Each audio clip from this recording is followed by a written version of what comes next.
అందరికీ వందనాలండి. ఆ, ఈ యొక్క ఆరాధనకి సహాయకరంగా ఈరోజు మనం ఆయన ఆరాధించడానికి వచ్చాము.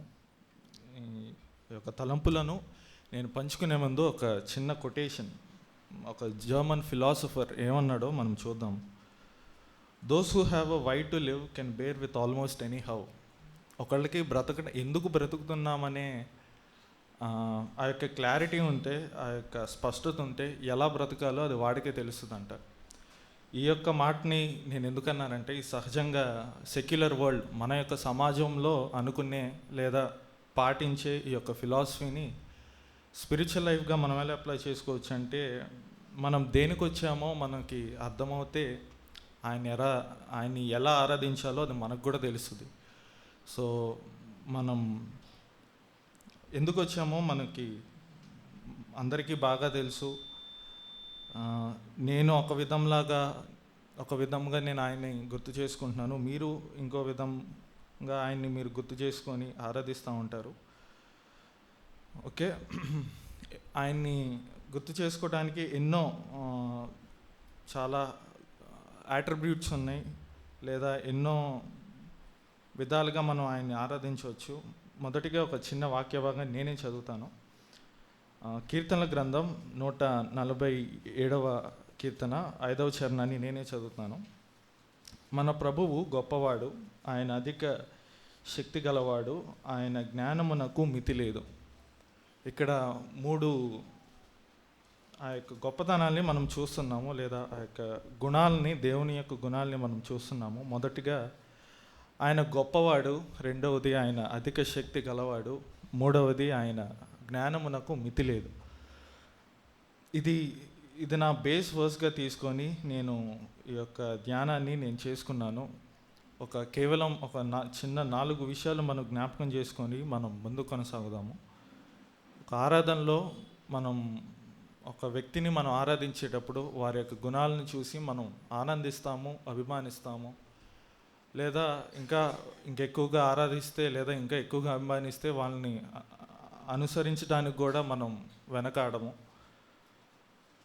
ఇలాంటి గొప్ప దేవుణ్ణి మనం ఒక తండ్రిగా, దేవునిగా, ఒక స్నేహితుడిగా, ఒక సహాయకుడిగా మనం కలిగి ఉండటం మనకెంతో భాగ్యం. అది మెయిన్ 4 గుణాలని ఆయన వ్యక్తిత్వంలో చూసుకొని మనం ముందు కొనసాగుదాం. మొదటిగా కృప, ఆయన మనకిచ్చిన కృప. దానికి సహాయకరంగా ఎఫెసీయులకు రాసిన పత్రిక 2వ అధ్యాయం 8వ వచనాన్ని నేనే చదువుతానండి. మీరు విశ్వాసము ద్వారా కృపచేతనే రక్షింపబడి ఉన్నారు, ఇది మీ వలన కలిగినది కాదు, దేవుని వరమే. This is gift, grace is gift from God.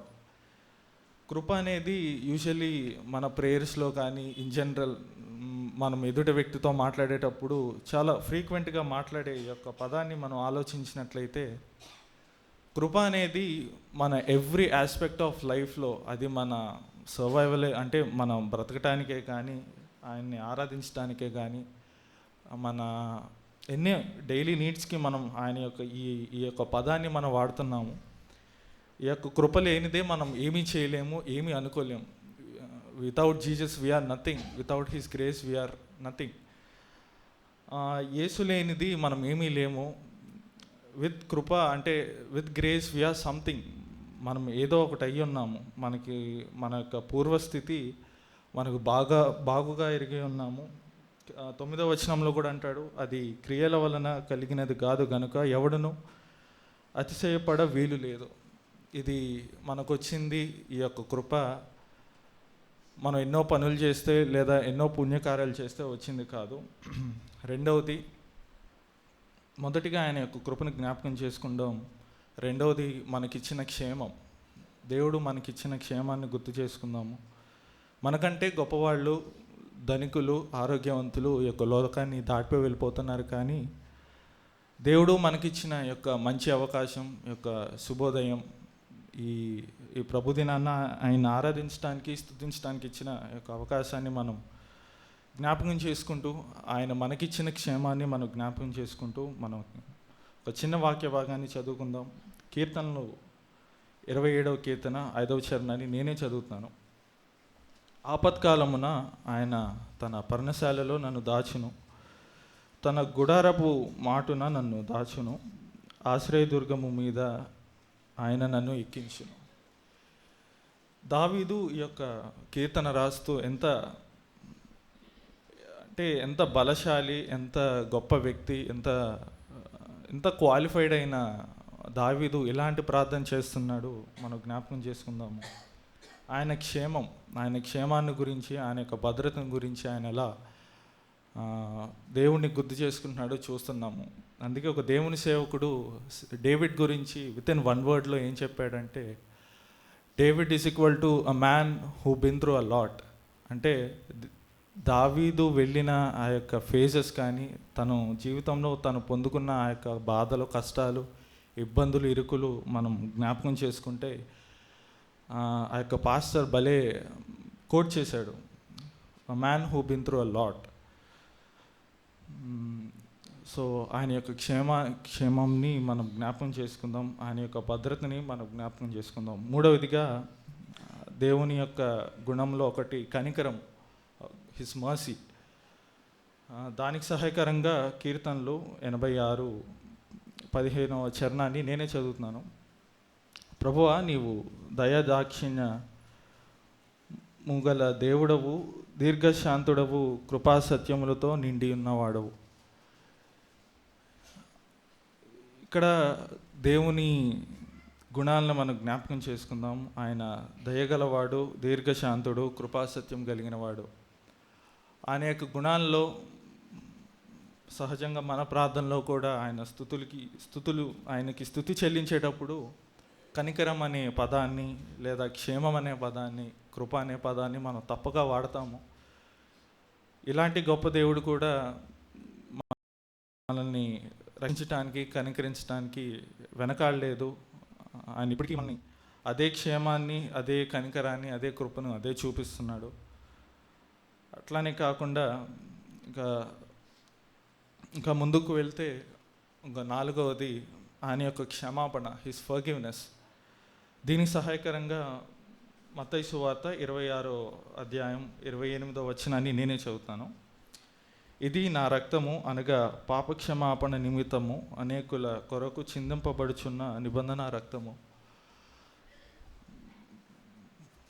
ఈ యొక్క ఆరాధన సమయంలో ఆయన్ని జ్ఞాపకం చేసుకునేటప్పుడు